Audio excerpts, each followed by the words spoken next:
17, man. Woo.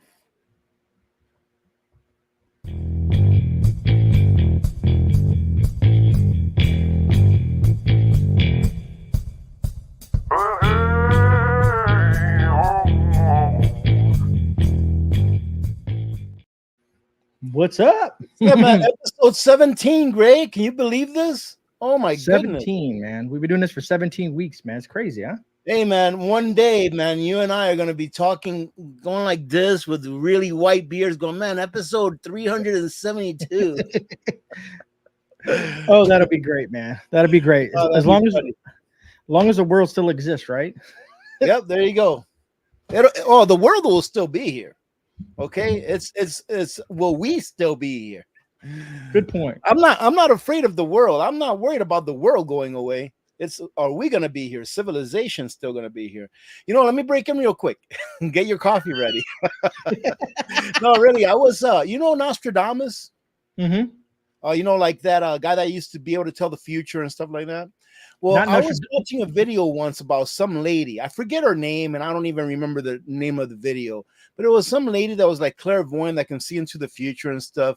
And she said that we would still be here in 1,000 years, but that in the year 4,300 and something, the Earth will no longer be here. So I'm like, man, wouldn't it be awesome to be around, you know, at that time when the Earth is finally gone, see what happens? Even though you'd be going with it, right? But still, it'd be pretty cool. It would be interesting. Should we say hi to some folks in chat? No, great, because I have to complain for a little bit, man. Oh, well, I am very upset. You know, I don't look at my analytics all the time, but I just happened to look at my analytics this morning. Great, they are shadow banning the heck out of me.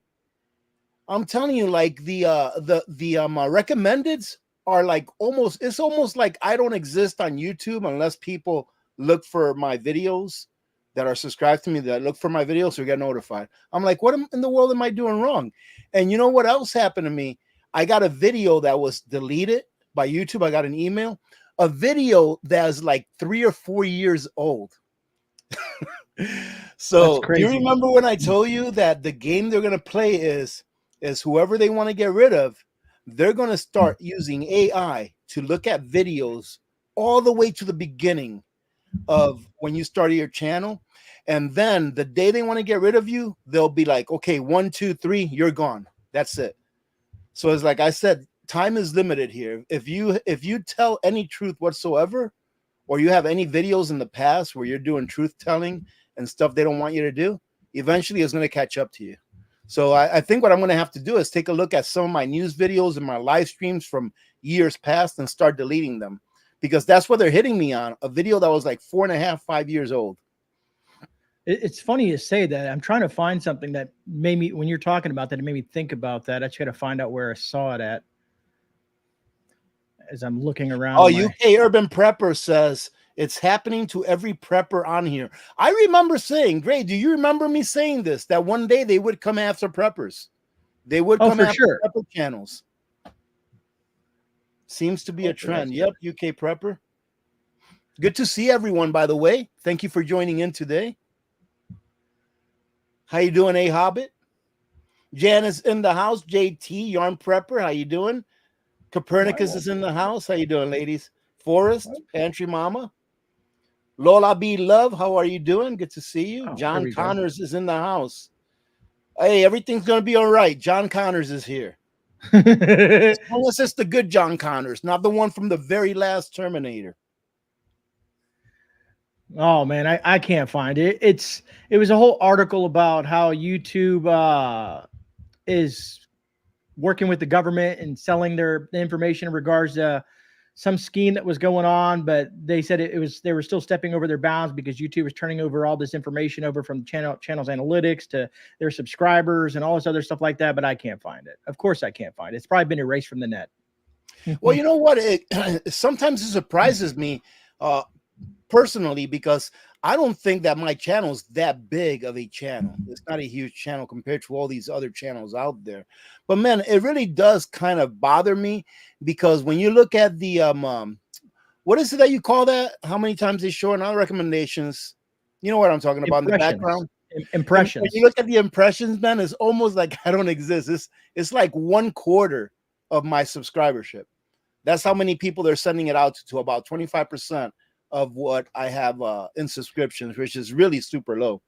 But anyways, let's get with it, man. Yeah, no, it's I get what you're saying, because depending on the type of video that I do, like I did a pantry haul video, and that for some reason that one always gains traction. I gained over a couple hundred subscribers since I put that video out. But if I do a gardening video on how to be, self-sufficient or stuff like that, they're just like, yeah, we don't care. You're not a gardening channel, buddy. We're not going to recommend that to anybody. I can't get any traction with my gardening videos and stuff like that. So I get it, man. Yeah. Well, the funny thing is that, like, for example, the SEO score on those two videos I talked about, which, ladies and gentlemen, if you haven't seen those two videos, I think that it's important that you watch them. I think the information in those videos is very important. But the SEO on those were like really good SEOs, good SEO scores as far as everything that the algorithm wants you to do in order for it to recommend it. So, anyways, what's up, Randy Brown? Hey, Gina, Sandra. Hey, Randy says, how many lists are we on now? Yeah, Randy says, how many lists are we on now? Probably every list. every list. There was another article that was done by Fox News that said Instagram users fume as the app begins limiting political content. It's an election year. Nothing's going to get out, man, unless the only thing that's going to get out is what they want you to know. They're going to kind of hide everything else and suppress everything else that's going to be out there. Any truth that you're going to be speaking or talking about or sharing will disappear. Because remember, Instagram is owned by Facebook, just so you folks know. Hey, there's Vision Preparedness. How you doing, Trent? How we doing? Anyways, brother. So, hey, how are gas prices over there by you, man? They've been creeping up. They're getting close to $4 a gallon in town. And I think at Costco, the last time I filled up was like almost 370, like 369.9. So 370 a gallon. So yeah, they've been creeping up over the last couple of weeks. Yeah, rumor is that oil prices are going to surge. U.S. production is down. Russia is going to cut production as well. Of course, the Saudis are angry at us because of who's running the country at the moment. I think by this summer it's going to get nasty, especially if there's any type of. They say La Nina is going to be taking over the hurricane cycle, so there's going to be a lot of Gulf hurricane activity. What? Are you serious? Yep. You sure that's not global warming? Possibly global warming. You know how that goes. That's a regular cycle that's happened for a really long time. It's not global warming, because I think it's probably global warming, Gray. Stop spreading your misinformation, okay? Well, according to Kamala, it is. That's what's going to happen. Because hey, did you see that article on the vice president? Yes, she went hilarious. She went to Puerto Rico. And they were singing a song that protested her, and she was singing along and clapping along. And the aide was like, that's against you. And she was like, oh. You gotta love it, man. You gotta love it. It's a crazy thing that's going on, man. I had a refreshing comment. I always get smart ass comments, as I like to call them, that people leave on the channel. And evidently they watch one video and they just don't watch anything else on the channel, and they just think that, oh, you're going to die because all you do is prep food or something like that. And I have to educate and inform. That's just me. I'm a nice guy. I don't try to get too rude, because I want them to understand the importance of emergency preparedness. But a couple of weeks back, you were talking about how you reached an email, a company reached out to you and wanted to take your channel over and make it an AI. So I got a new subscriber. I'm not going to mention their name because they didn't give me permission. But it says, very refreshing to me to find a prepping video that isn't AI generated. Your video gives suggestions and info instead of almost demanding we get what they tell us. Thank you, and the best of luck to you and your family. Wow. I was like, awesome comment, man. Wow. So wait a minute. I don't get it then. So how can you tell whether a video is AI or not? Well, maybe because I make so many mistakes in the way I speak. Evidently, I can't pronounce the word caco or cacao, whatever. The cocoa powder. Yeah, I should have just said cocoa powder, but I can't sprint. So about a dozen or so people explaining to me how to pronounce the word cacao or cacao. Hey, listen, it's because you're Americanized, man. You got to go back to your Cuban roots, right? Cacao. Go back to your Cuban dialect and say cacao. That makes me think of another word, Rudy. You know what that? I know, Mama. That's like I don't even know what that means. It's like brother or like something that a little brother would tell a little brother or something like that. I'm thinking of cagao. Oh yeah, that too. Hey, man, it's all the same. People are probably I thinking, mean, cagao and cacao is the same color, depending on what you ate. oh man. But I just say thank you and I appreciate them leaving a comment and interacting with my video, man. But Well, yeah, I mean, all you have to do to fool someone into thinking it's really me and it being AI is they have to program. I don't even know if AI can handle saying ladies and gentlemen 27 times in a video. good So point, more than man. likely there's no AI that's going to take over my channel. But no, that's very interesting that someone out there, you should have asked that gentleman or that gentle lady, how do they know that the other prepping videos are AI generated? It could That'd be be. interesting. I look up stuff all the time on YouTube. I use it as kind of like an encyclopedia to find stuff. And prepping channels always get recommended to me. And sometimes I'll click on it if it looks like an interesting thumbnail or interesting topic. And usually it's a voice and a bunch of B-roll. That's all I ever see. A voice and Yeah, B-roll. So I know what you're talking about, man, because I listen to some story channels, mhm, not like Copernicus or Miss Worms, but like long story channels, and mhm. it's kind of weird the way that the people are talking, and that has to be AI because they'll like say a sentence and sometimes it won't make sense, and you'll be like, and you automatically correct and say, oh, this is what they were trying to say. It's almost like someone with a different dialect speaking English, Very, so very that's got weird to stuff, be man. AI. Okay, so they're probably spotting this on some prepper channels. That's pretty interesting. Well, I'll tell you what, I like to talk, so I don't need no AI to take over for me. Me too, evidently. I talk too damn much. Um, anyways, so what are your thoughts, man?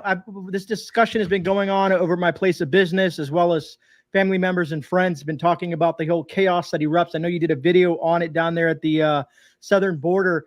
Do you think these folks, do you feel that the military was in imminent danger and they should have fired upon the migrants that were being rushed? Should they have been in fear of their lives?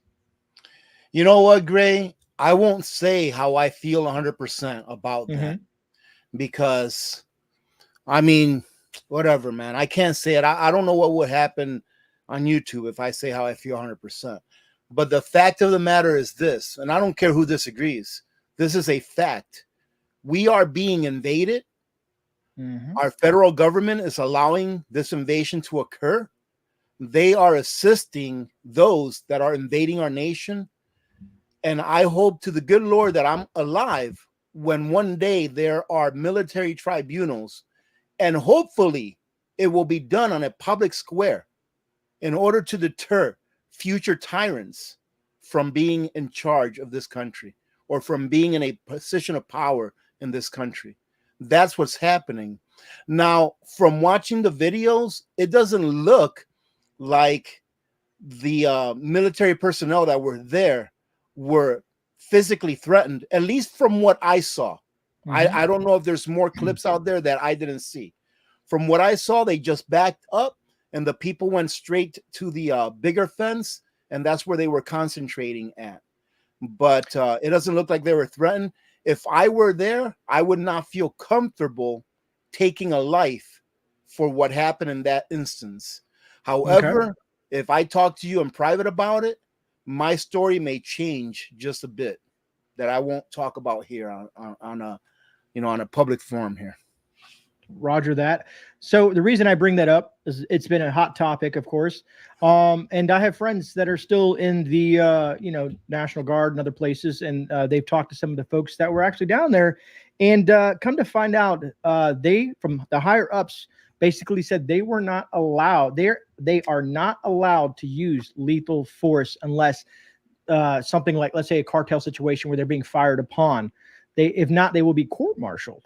From what I understand, from what this is Yeah. just this is I mean, I coming from believe it. someone else. I believe it. The law, that's just the law of engagement for that specific scenario.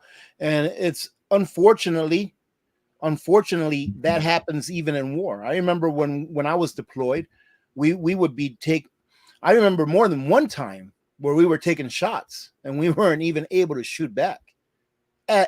Actively taking shots, we couldn't shoot back because the law of engagement required that we ask for permission before we could shoot back. Imagine that. So it's just the same thing here. You know, it's the same thing here. It's going to take a travesty before we are allowed to truly defend our borders. By that time, in my opinion, it'll probably be too late, because already I think there are so many people here unlawfully that of those, a lot have split into, cells that are here to harm us. Right. Think about how many people 10 million people are.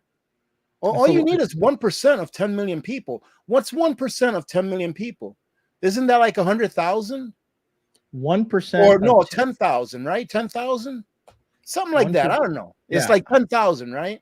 No, sorry, 100,000. Because 100,000, yeah, 100,000 million. So 100,000 times 100,000, 100 times 100,000 is 10 million. So that's 1%. That's 100,000. If 1% of the people that have come in here unlawfully come in here with sentiments of doing things that are bad, that's 100,000. Divide that by 50. That's 2,000 per state. And there are sleeper cells in every state, according to the FBI, DHS. So, by the time that something happens where we do actually have to actively and kinetically protect our borders, there's already so many people in here that want to hurt us that it's going to be 100% chaos. It's going to be chaos. And what better way than to bring forth a true police state than to allow chaos to ensue and then have your citizenry ask you, the federal government, to protect them with the military. You know what's going to happen, Grey? What's happening in the subways in New York right now? And people aren't even angry about it. They're not even angry about that. Their bags are being checked by military personnel so that they can ride on a train. They're getting them accustomed to that way of life, and they're accepting it with no questions asked. Yep. Police state after the police state, you won't really need a police state because you'll have a CBDC. That CBDC is coming. I hope that we can stave it off. I hope that we can stay away from it. I hope that we have enough people in Congress and the government, etc., that are patriots that will keep us from having to have it. I think that the most important thing to keep from having a police state and a CBDC is your local state government, is your governor, is your state legislature. We have to have a state legislature in whatever state you're from that says, hey, government, federal government, we're not doing that. It's unconstitutional. I don't care what the Supreme Court says. It's unconstitutional. And I'm going to protect the people in my state. Kind of like what Texas did with the border. You have to say, no, I'm sorry. I don't care. I'm going to protect the people in my state. That's my job. That's what we need. We need state governors and legislatures that are willing to do that. More so than we need people in Congress willing to do that, because there's just not enough of them there.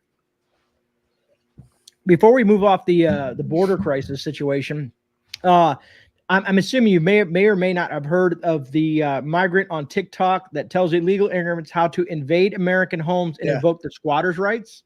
Yeah, I saw that. And anyone that gets their homes squatted on is because they deserve to get their home squatted on if they leave them in there. Because I'll tell you what, if something like that happened here, there'd be more than just one person going in there. It would be taken care of, right? That kind of stuff would be taken care of by the community.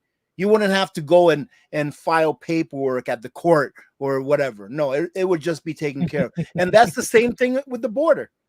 Same thing with the border. You allow it to happen, they're going to continue to do it. You allow these guys to squat and not put a beating on them when they don't want to leave the house, they're going to continue to do it. So be it. It is what it is. Crazy stuff, my friend. I'm telling you. And I think it's just going to get worse. What I was going to tell you is I saw this thing here. I used it in my pantry haul video to kind of just explain why I do what I do when I do my food storage and stock videos. Basically, there was thing issued out to, it says U.S. government is warning states to be on guard for cyber attacks against water systems, citing ongoing threats from hackers linked to the government of Iran and China, according to Bloomberg. Hey, So I Gray. thought that was interesting. Hey, Gray. Yes. Are you trying to tell people to go watch the video that I just put up so that they can get themselves an awesome reverse osmosis filtration system? Is that what you're trying to Probably. say by that? No, I'm just kidding. But in honesty, I just put up a video reviewing a reverse osmosis filtration system, and I've often said, it's come to the point where if people get dirty water and they drink dirty water or allow their families to drink dirty water, at least those that have come across my channel, it's almost like, hey, what else do you want? Everyone in America, every single family in America should have a filtration system in their entire house, especially a water filtration system for the water that you use to drink and or cook with. Why? Because you can't trust your utility. And that doesn't mean that your utility is going to try to deceive you and lie to you. It just means exactly what you were talking about, that a hacker may get into their system. It may corrupt their computer system into where they may think that they're putting X number of ppms of this in the water, but they're putting 100 or 1,000 times more. Or it may be that they just take over the system and dump whatever they want in the water, and you end up drinking it. So I think on that video, I said something, or I wrote something where it says, drinking clean water is your responsibility. You cannot leave it up to someone else, no matter how much they tell you that it's clean. If you yourself do not test it, if you yourself do not go through whatever you have to go through to make sure that it's potable and safe to drink, then you're going to end up drinking bad water at one point or another. Why? Because humans are not perfect. And that's all there's to it. Every home in the U.S. should have a filtration system in their home. And you should test your own water. Don't only think that your water is clean because this filtration system says that it's going to clean your water. No, use it and then test the water so that you can be comfortable in knowing that that water really is clean for you to drink. Absolutely. I just, my wife, she's been working on her EDC bag. I think I'm gonna do a video on that, matter of fact, because she's like, this is very interesting how you've been building this thing out for me. And I gave her a water filtration system, because one should be in the home, and of course one on the go for emergencies and stuff like absolutely. that. And it made me think, like, I wonder if folks think about always having some sort of water filtration system on their persons at all times. You know what I mean? Be it in their vehicle, in their bags or purses or whatever it may be, to kind of go back. Go ahead. I do. I'm sorry. I do. I have one in my vehicle. I have one at home. Absolutely. I think it's very imperative that everyone should have that, because water is one of the most important necessities to have, is clean drinking water for you and your family. To kind of go back to I hate using that word circle back because it makes me think of Jen Psaki. But in regards to the hacking situation, this happened today. That other one that I was talking about was just like earlier in the week. This one was today. It says, millions of Americans' online accounts have been caught up in a sinister Chinese hacking plot that targeted U.S. officials, the Justice Department, and the FBI say, according to the BBC. So cyber attacks. If you look at the DOJ website, that is our most, that's what they're very, very, very concerned about. That's like the highest part of their list is the cyber attack situation. And I see two things happening with this, Rudy. One, that I'm sure that the Chinese and all the other people that hate the West are probably doing things or setting up things to, collapse the United States via the cyber, the internet, the interwebs and whatnot. But I also think it gives the government an opportunity, if they ever wanted to use a false flag event, because I'm a conspiracy theorist, unfortunately, that they would use that as an option as well to do something to the people, because they've done it in the past. Yeah, absolutely. I mean, look, they're going to do whatever they need to do in order to stay in power. The only job that government has is not to protect you, right? That's what people think, but it's not. The only job that government has is to stay in power. That's it. That is literally, what does the government create? What do they make? I keep asking someone, what does the government make that makes them so important? And where do they get their funds? We are the government. But we, the people, we allow a select few to tell us how to live every second of every day. Um, I just want to go ahead and say something real quick. Let me see. Mm-hmm. Because I think it's important. This is going back, this is circling back to water, Gray. Tony asked, the water near me is black, brackish. What would be the filter? I don't know what brackish is. It's salt and fresh water. It's a mix. Is it? So this is what I do is I have a whole house water filter that filters out sediment and also makes it taste better. Like it takes out chemicals with a carbon filter, right? And that water filter is actually good enough, makes my water very potable, just that.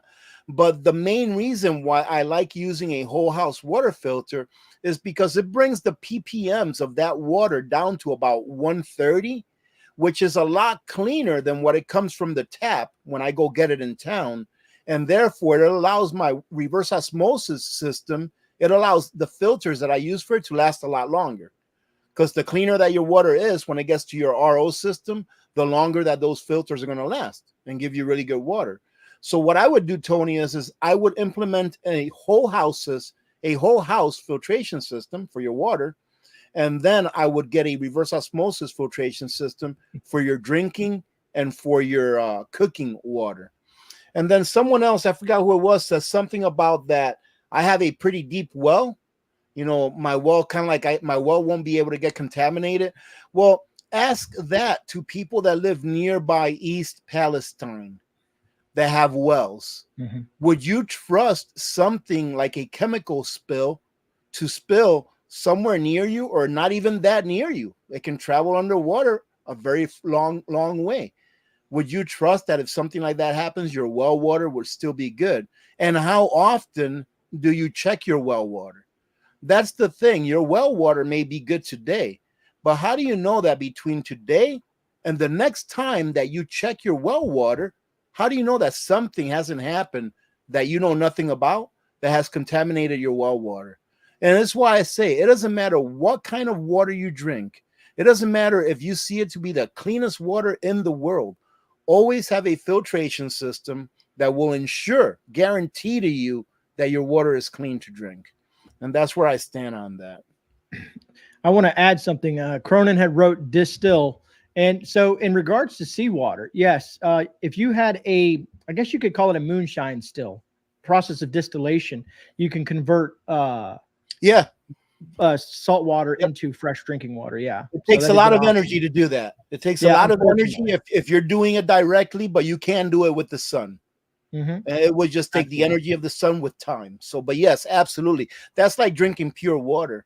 Now, for on-the-go water, I'm actually going to review this next week. It's another water filter from Simpure, and I think you reviewed it. But I'm going to go ahead and feature it on my Prepping on the Cheap video because I always get one of these comments when I do a review video on pretty much anything. And it's that I can't afford that. And that's fine. I understand that some people can't afford that. I won't go into my rant on that. You should ask yourself, what can I do to be able to get that instead of just saying I can't get that. But full stop. I'm going to do a video where Simpure actually has a awesome water filtration system. Hey, great. We were talking about this earlier. I told My you. alarm. Simpure has an awesome water filtration system that is dirt cheap when you compare it to how many gallons of near pure water you can get out of it. I'm going to review that next week for people that just can't afford to have a reverse osmosis filtration system because I understand that. Anyways, and that one, Tony says, the question was on the go, not my whole house. That will be able to be used on the go as well. The one that I'm going to review for next week. So stand by for that one. I saw what was this question? Where did it go? There it is. It said, Bill B said, would IBC totes that have hydraulic fluid or antifreeze be okay for watering your dogs and chickens? Personally, I would say absolutely not. I mean, I wouldn't. I mean, I don't know why you would. I just wouldn't. I would actually use those for fuel here where I live. But I mean, it's cheap enough to go buy yourself a 55-gallon tote or barrel. if that's what you want to use it for, or you could probably find one around if you look on Facebook or on Craigslist. But yeah, I wouldn't do that. I mean, you probably could get away with it if you cleaned it really, really good, but then you also have to take into account how much are you going to spend to clean it. You're going to need detergent, you're going to need, disinfectant, you're going to need water with pressure, you're going to have to be able to scrub it in there, all that kind of stuff. Yeah, the reason I say absolutely not is that I was talking to a couple of farmers that I had met through the years here locally, and I guess depending on the age of the IBC tote and how long the chemicals have been in there, leaching and interacting with the plastic of the tote Yeah. itself, creates a lot of issues, and they just don't want to risk their livestock and whatnot when it comes to Yeah. storing water for them and not, because they raise a lot of cattle here in this area. Yeah, I just wouldn't risk it. It's not worth it, really. Not for me, it wouldn't be. Real quick, I wanted to let everybody know I know I got a lot of new people that joined the channel this week. If you're unfamiliar with this platform in regards to live streams, me and Rudy, aka the Alaska Prepper, who's joining me this evening, we do this every Monday night, unless of course there's a holiday or some sort of situation. Outside of that, we're either on my channel or his channel, so we bounce back and forth. This week we're on my channel, next week we're on his channel, and I do have a link to his channel down in the description, as well as in a comment on my community post if you're looking for his channel. Great channel, folks. You can't go wrong with Rudy. Rudy's in Alaska. I'm in Florida. We're basically the yin and yang. Yeah. Oh, yeah. We're the yin and yang of prepping, man.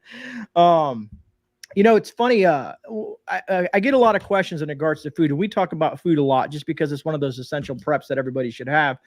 And someone said, there's a shortage of chocolate coming in, and I was like, really? So I did a little research, and I dug deeper, and I found an article just recently. I think it was dated in January or February this year, and I had that linked in the description below. But things that we should be on the lookout for, and I picked a couple of them out to kind of just talk about here on the channel. And one was the cocoa production and stuff like that. There's some sort of big issue with it. And of course, there's like the droughts and all the other stuff like that. But for you and me, Rudy, coffee. And folks, when I say climate change, that's their words. When I have 1, 2, 3, 4, 5 of these that I'm going to just briefly touch on. But it says coffee, climate changes and persistent pests are impacting coffee plantations. The coffee industry faces challenges that may result in shortages affecting both coffee producers and consumers. That's one. 2 is rice, which rice is a staple in most people's prepper pantry. Mm-hmm. Weather patterns, climate change again, geopolitical impacts, and reoccurring El Nino phenomenon creates a complex web affecting the global rice supply. Independent grocers should anticipate potential shortages in rice availability. Chicken, rising feed costs, increased regulations, and the looming threat of the avian flu present challenges for chicken productions. Independent grocers should be prepared for potential shortages in chicken supplies. This is why I tell folks, if you have a garden, why not grow tomatoes? Tomato products. Extreme weather events are impacting tomato crops, affecting the production of various tomato-based products. Independent grocers should again prepare for potential shortages of tomato-related items. And last but not least, because this one kind of encompasses a lot of things, because wheat is involved in a lot of food. Wheat products, droughts impacting wheat varieties pose challenges for the wheat product and production. Independent grocers should again anticipate potential shortages of products like pasta, bread, and baked goods. That's just a couple of them, folks. You can look at the link down in the description for the rest. Now it makes sense, Gray. Now it makes sense with all of those shortages that you see that we have forthcoming. It makes sense why the EU and also here in the US, they're trying to get people not to farm because we have so much food. I just read an article on that not too long ago. I think it was part of my news video where the EU is now saying, hey, you better brace yourselves because we're going to have a worldwide food shortage. And they're the ones that have been advocating and shutting down thousands of farms and ranchers within that continent, the European continent. So pretty crazy. It just makes you wonder if the people that are actually, I hate to say in charge, but that have been put in place to represent we, the people, are just idiots, or if they're actually doing these things on purpose in order to do what we talked about earlier, to put us in a position where we have to allow government to grow just for survival's sake. I can add context to what you're saying.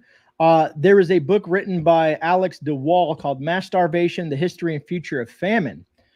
In that book, it says famine is a very specific political product of the way in which societies are run. Wars are fought, governments are managed. The single overwhelming element in causation, and three-quarters of the famines and three-quarters of the famine deaths is political agency. Yet we still tend to be gripped by this idea that famine is a natural calamity. Yep, it's man-made most of the time, obviously. Such And a shame. yep, it is, and it'll continue to be that way because human beings are always going to be human beings. And yes, there may be a minority or maybe even a majority that don't think the ways that these sociopaths that are elected think. But unfortunately, we, the majority, actually, we allow them to get away with the stuff that they get away with. It just is what it is. It's going to be that way for a long time. So just get prepared. Just get prepared. And by the way, coffee, don't worry about. I'm not worried about coffee. Is anyone here worried about coffee? If anyone in the chats is worried about coffee, tell us that you are in all caps and tell us why you're worried about coffee not being available. Because I'll tell you what, Gray, I was actually looking at my stockpile of coffee and all of the coffee that I have put away for long term, not all of it, about 90% of it is freeze-dried coffee, either from Nutrient Survival or Taster's Choice, which is actually not great, but it's got a lot of caffeine in it, right?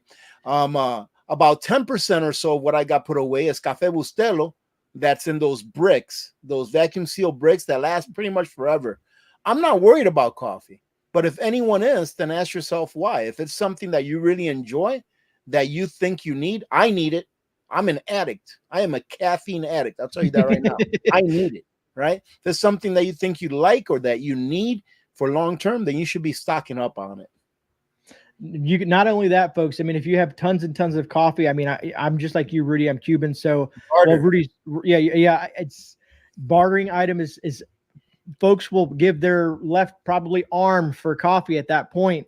If coffee is non-existent, because coffee is just going to be that. And you know what, Gray? So after the collapse, we're all going to need to have a new profession, and I'm going to have a couple of professions. One of them is going to be I'm going to be the precious metals verifier, because I have an actual real precious metal verifying machine that's calibrated.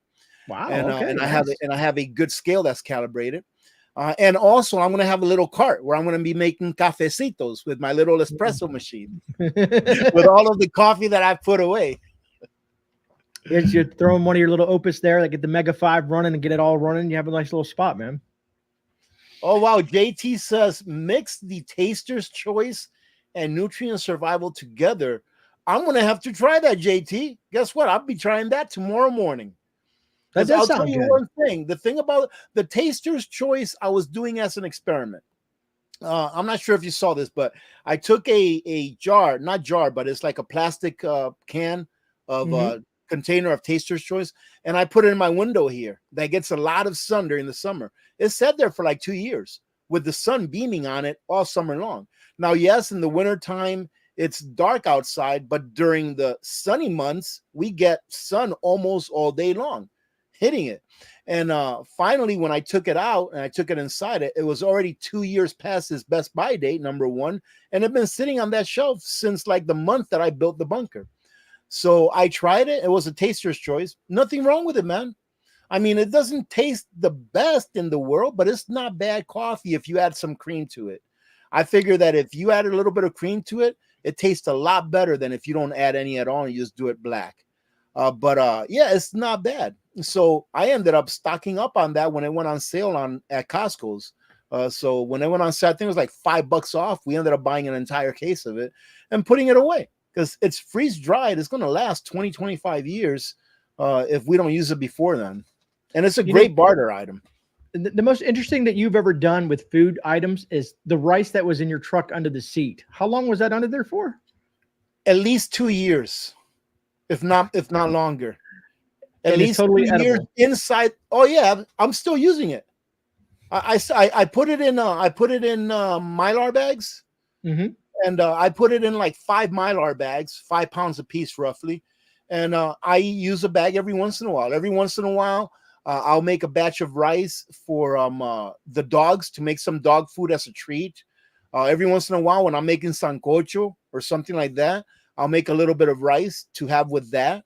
You know, not very often, obviously, but once in a while.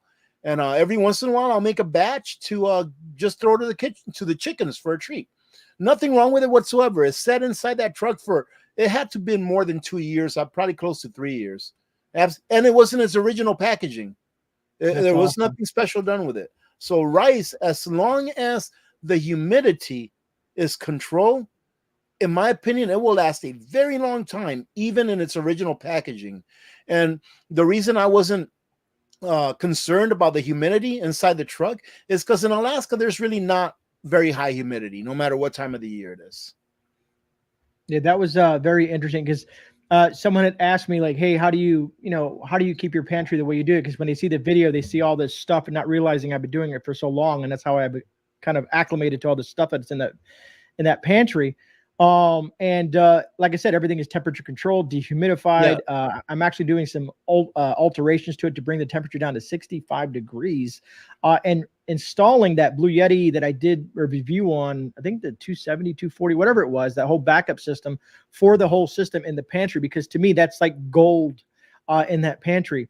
But I've noticed that sometimes you don't really have to go to the extremes like I'm doing. There's also other options. And that being said, for people like yourself that did that, was super impressive to know that that rice was still edible even after several years just sitting in a vehicle. That was awesome.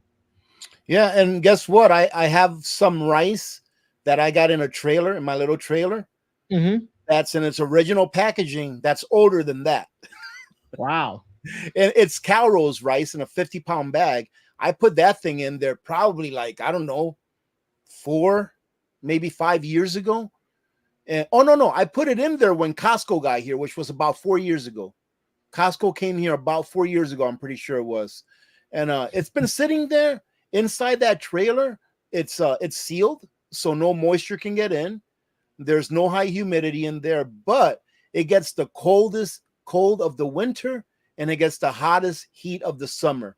However, it may get in there with the sun beaming down on it. I'm going to leave that thing in there until one day I'm so bored that I just need to get it out. But I'm hoping to leave it in there another 5-6 years until it hits like 10 years just to see what happens. You know, these little experiments, man, they take so long, but when you finally get to it, it's so worth doing it because it gives you so much information. I'm going to mention a topic real quick that just popped in my head as we're talking about food. And I'm probably gonna do a small standalone video. So if you guys hear it now, if you could watch the video when I do it, that'd be greatly appreciated. But when I did the video, in my video, I stock up a lot on Keystone meats. And I got several different comments. And I want to dispel the misinformation that's out there that Keystone Meats was not bought by Tyson Foods in 2023.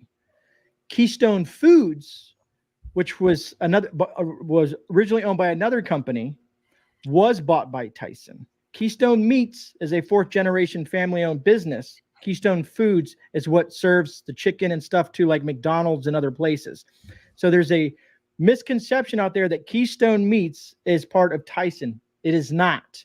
Do diligence and do your research, and you'll notice that Keystone Meats and Keystone Foods are two separate entities. I just wanted to put out there. I got a lot of people saying, Keystone Meats got bought out by Tyson. Keystone Meats got bought out. I'm like, no, it did not. Well, you know what? I am. It's kind of a shame that I took this video down. I unlisted it because I think it was a really good video. The one about Tyson, and their hiring of unlawful immigrants. Mm-hmm. Well, I made a mistake on that video, and I said that Tyson was owned by China.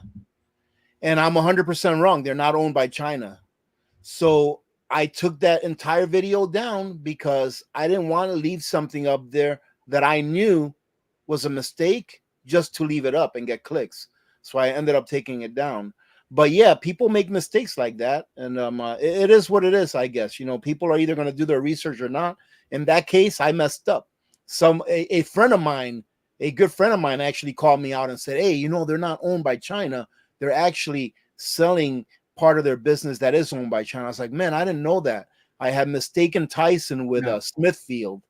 And but anyways, it is what it is. But someone here asked, Jay Ross asked about the humidity. He says, by not much humidity in Alaska, you mean not much in Fairbanks? Yes. Whenever I talk in generalities like that, I mean about here where I live. Okay. So yeah, like here, the humidity is really not bad at all. It's very rare that we have like a wet day during the what we would call summer months, and then it's a warm day the next day and there's a little bit of humidity. You know how when you feel that after a rain that it's humid?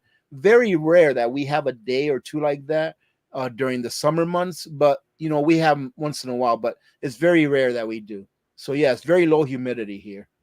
I want to, what was I going to say? I was going to add yes, because in here in Florida, it's nothing but humidity.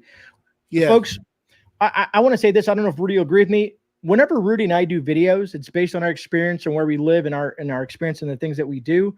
And I know Rudy, I think Rudy feels the same way I do, is whenever we do a video about any topic, please take that topic and go do some further research and kind of expound on what we're talking about. It's just sometimes, like I said, it might work for us, but being that you're where you live and certain situations may change from the way you, let's say if you store your food in a garage versus storing it in a bedroom or a pantry, or you live in Alaska and you store it here, and I live in Florida and I store it there, things are going to change in the way you do things. Man, great. In the woods at 346, time marker 346 in the woods has a great question, man. Can you put it up there? It's about what would happen if you freeze dry. What would happen if you freeze dried your regular ground coffee? Man, that is, I wish I still had my freeze dryer just to answer that question. That's something that I never thought about. You know, I paid my freeze dryer forward because we were redoing our kitchen, didn't really have the room, and I had already freeze dried so many meats that my freeze dryer had paid itself over like 3 times.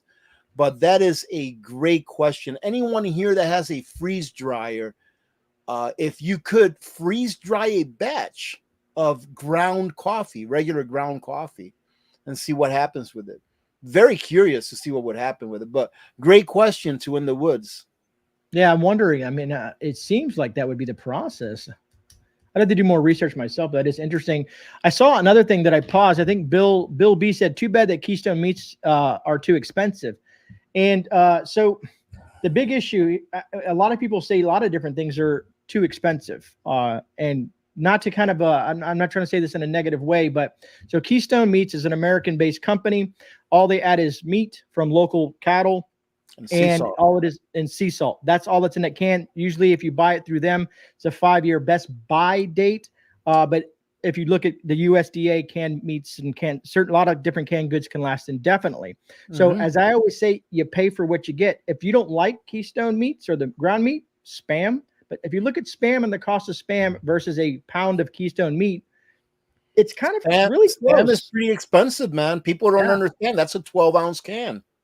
So I personally rather spend the money on the Keystone meats than some of the other questionable products out there, because there are a lot of Chinese companies that have bought manufacturing. And now you think that you're buying an American-made product when you're actually buying a Chinese food product. Even though it still passes certain regulations, but they still have that, like Tyson with adding the bugs and all the other weird stuff to it. I like dealing with a reputable company that has a great track record. So I'd rather pay a little extra for that to make sure I get the quality that I'm looking for. I'll tell you what, Dre, if you gave me the option of only Keystone or only Spam, man, that would, I don't know what I would do, man. I love Spam. Well, there is one caveat to this whole thing, and I'm surprised you didn't say this, Rudy. If you have the opportunity to, if you know how to pressure canning your own meats is the optimal way to go. Oh yeah, absolutely. Canning your own meat and freeze drying, doing it yourself makes sense as long as you're not paying more to do it yourself than what you can purchase it for from a third party. So that's my rule. If I'm going to pressure can something, let's say meat, for whatever meat it is, if I'm going to pressure can steak and it's going to cost me more to pressure canning, including the 30-cent lid that you use, depending on whether you bought it in bulk or not, right? Because a lot of people don't think about that 30-cent lid. You know, like my wife purchased a whole bunch of cans of black beans from Costco like a year, 2 years ago that were on clearance for 25 cents per can. Wow. Now, that's less per can than what one of the lids would cost me to pressure can it myself. So, you know, why would I pressure can it when I can buy it cheaper than what one lid would cost me? So, if it's less for me to pressure can it, then I'll pressure can it to fill in the gaps. But if I need to fill in the gaps, let's say with beef, and I find a sale at Costco or wherever, and they're selling canned beef where the ingredients are doable, where I'm okay with the ingredients, whatever it may be, I'm going to buy the canned beef and save me from having to do all that processing on it. Right. So, like Keystone beef, what does it have? Beef and sea salt. What do I put in my beef when I pressure can it? I put beef and sea salt, either that or Redmond salt. Right. That's what I put. So if I can do it cheaper, I'll do it. If I can get Keystone beef cheaper than what it would cost me to can it, I'm going to buy it and save me all that work from having to do it. It has to make sense for me to do it. Yeah, everything that's when I look at certain things that are like certain products, I kind of you have the tool right now to use online. So why not use it before it's gone, right? Kind of situation. You can literally sit at your house and shop around at 20 different stores if you'd like to and find out what's going to be the most cost-effective place before you go out and pay, you know, 350, 360, 370 dollars, 370 a gallon for gas. Do some homework, get your list ready, and then go out and hit those sales and stock that food up, man. And here, growing on time marker 351, growing says, I've never eaten Spam. You have to try it. Don't try it then. If you've never eaten Spam, do not try it, because then you're going to be going to your nearest Costco and buying a pallet of it so that you can have it for the end of the world. Absolutely. It's my daughter, man. I can't, between my daughter and my wife, man, they eat so much Spam, it's ridiculous. And I don't eat that much of it myself, but in an emergency, in any survival situation, folks, you will eat almost anything at that point if you don't have it. Yeah. If you're starving, Well, your you know, family's when I starving. say, yeah, when I say I love Spam, I do. I love the way Spam tastes. The bacon Spam, I have to say, is really, really good. I really like it. But I would say that we probably average about 2 cans a month. We might have a Spam breakfast, let's say, maybe like once a month. And usually we'll go through 2 cans.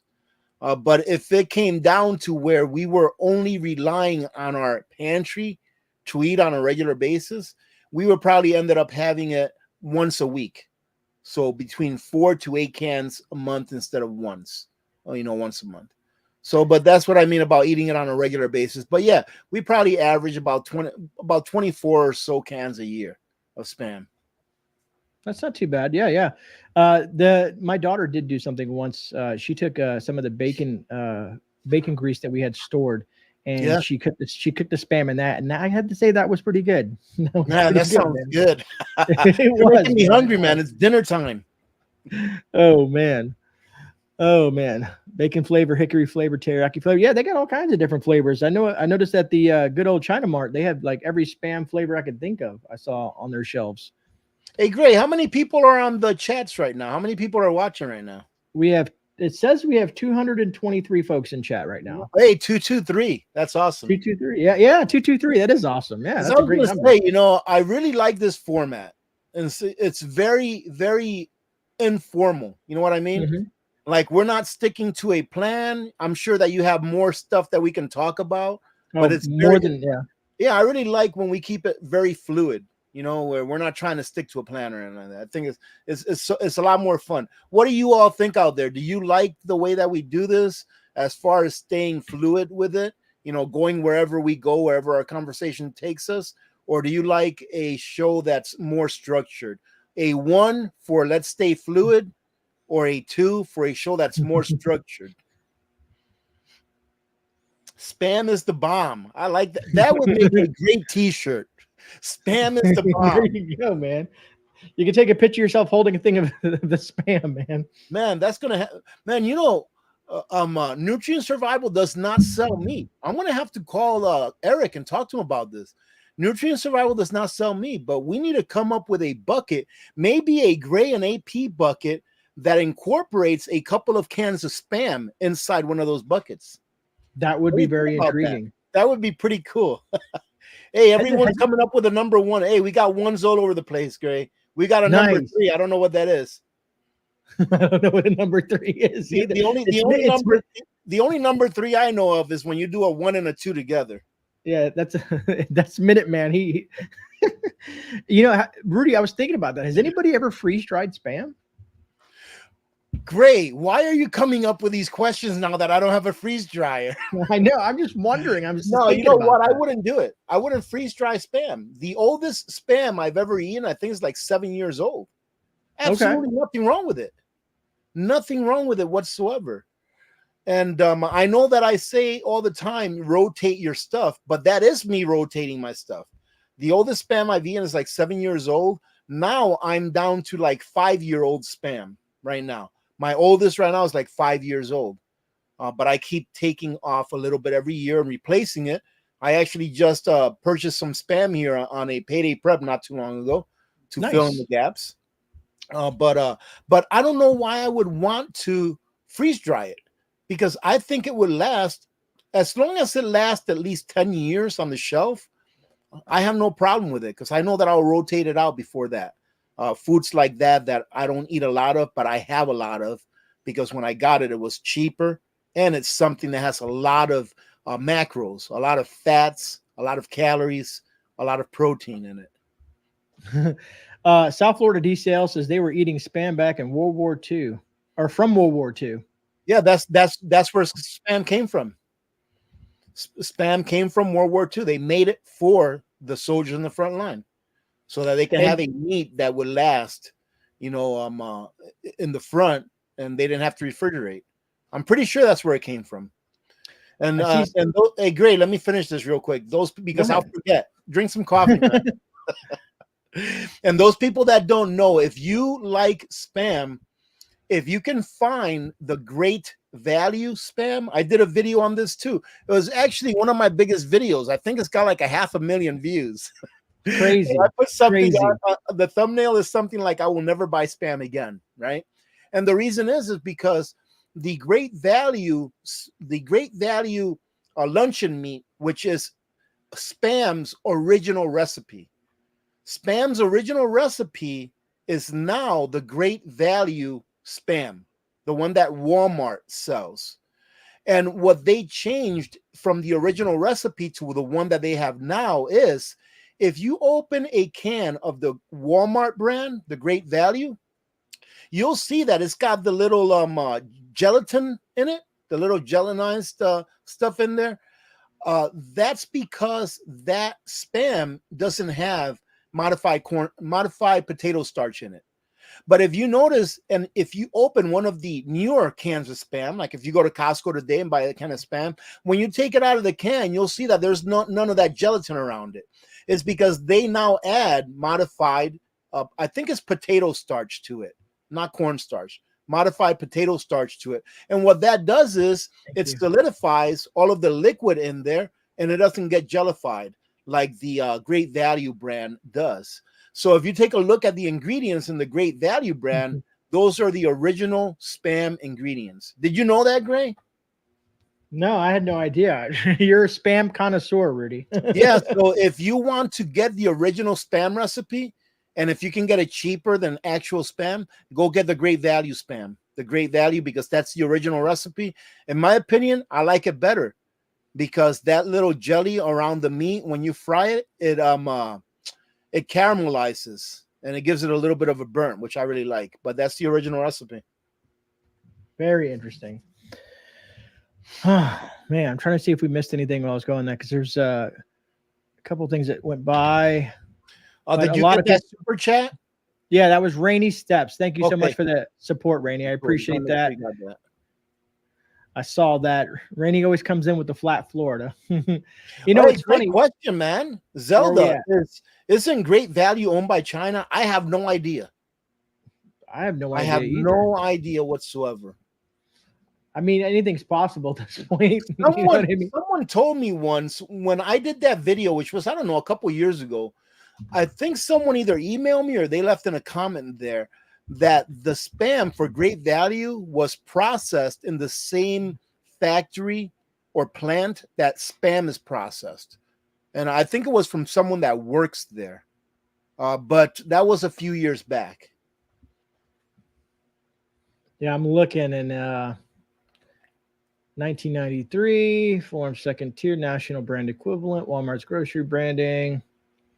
There's 5 companies behind the Great Value brand, so that might be a rabbit hole to go down. You see here. Let me see. Sara Lee, Kellogg's, Lando Lakes, Ziploc, sorry. There's several different companies that are in that work with the Great Value brand, and it's the same thing as Amazon Basics. Amazon Basics, like if you buy Ziploc bags from Amazon and buy the Amazon Basic Ziploc bag, well, I call them Ziploc bags, but they're actually Ziploc bags. But Amazon has a deal worked out with Ziploc to sell it under the Amazon Basics for cheaper. They do that with their batteries as well. Yeah, yeah. Yeah, it's just like Costco and Kirkland, right? Yes, absolutely. Spam trivia day. That's funny. Yeah, we could, man. We could. I'm trying to see here. What else? I wanted to add. I see someone here, Johnny says that is made with ham, chicken, and beef from 5 companies. Now, I know that Walmart or the Great Value, I know that they have a couple of different types of spams. There's one that's cheaper. And I don't know what the names are, the difference in names, but they do sell one that just has like 5 or 6 ingredients in it. And the meat ingredients in it is pork, which means raw pork. And they also add ham to it, which is smoked pork. Those are the only 2 meat ingredients in the one that I'm talking about that has the original recipe from Walmart. So if you're going to take a look at it, make sure that it's got just 2 different types of meat in it, not one that has beef and chicken and pork and all that kind of stuff. That's not the one that I'm talking about that has the original recipe. I wish I had a can here to show you, but I don't. Rudy, what do you think of this question? If you ran out of meat, what would you substitute? Chicken and beans. I'm sorry, excuse me. Rice and beans. Rice and beans. Rice and beans, when cooked together, make up your essential amino acids that you need. Absolutely. So a lot of folks don't realize that. I mean, it doesn't have to be rice and beans, but like rice and lentils. Mm-hmm. You know what I mean? Like a legume. Anything in that family. Yeah, yeah. That's what I would mix it with because you need your amino acids. So there you go. I was gonna do something. I think I'm trying to think of how to do this because I want to do this sometime this week. I think it's Friday or Saturday. I'm going to release a video on the Blue Yeti AC70, and I'm going to be on the Blue Yeti AC70. It's a small 700 watt power station, but they're giving me an extra one to give away. Oh, what are you talking about, Gray? The Blue Yeti AC70 is going to be a giveaway. Giving you an extra one to give away? Yes. Yeah, I see that. What's that? So if you guys need power stations, you might want to watch me and Rudy's videos coming out. I'll be doing the AC70, and Rudy, what will you be doing? Well, this is Opus's new Mini Mouse. This is what I always call the Mini Mouse. Where is it? Man, I messed this right here. I call that the Mighty Mouse, actually, not Mini Mouse. It's a 600 watt, 595 watt hour solar generator. But this here is a new one from Opus, and it's called the Exodus, which has 600 watt output, but it's very small at like 295 watt hours. So it's a very small, compact unit that you can pretty much take anywhere. And I really like the Mighty Mouse because it's so small. I haven't taken this one out of the box yet, but I'm sure I'm really going to like this one because it's even smaller and lighter. But I told them to send me an extra one so that I can give it away. So I'll be giving that one away. And I'll put this out right now. I also have been conducting an experiment throughout the winter with one of my Mighty Mouses, one of my 600s. And during the video where I review this one, I'm going to talk about the experiment that I did with my Mighty Mouse over the winter, and I'm going to give that one away as well. So I don't know when. When I do it, I'll do it. So. I want to add one other thing to that in regards to the AC-70 video.